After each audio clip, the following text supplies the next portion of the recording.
En Angleterre, des peintres comme Pissarro ou Monet ont été attirés par les villes, Londres notamment avec ses monuments, ou bien par les gares des environs. Sisley, lui, choisit un endroit de préférence champêtre où il pourra être au bord de l'eau, en l'occurrence Hampton Court, ou passe à Tamise.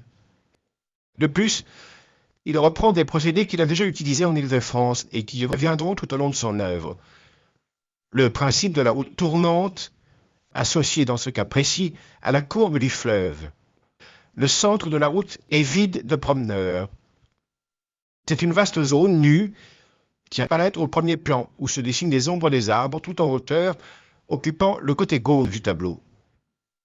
Pour accentuer cette impression de courbe produite par la route, le peintre a multiplié les longs coups de pinceau, semblables à des stries sur le sol.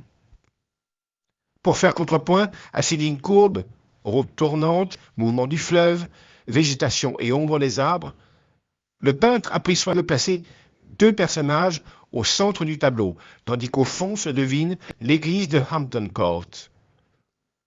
Ces silhouettes, comme le clocher de l'église, forment des lignes verticales dans la composition. La barque, lourdement chargée sur la droite, apporte une touche dynamique sur ces eaux paisibles. Dynamique renforcée par les fins traits de pinceau rouge qui représentent des personnages et dont la couleur met une touche de gaieté dans ce beau paysage lumineux.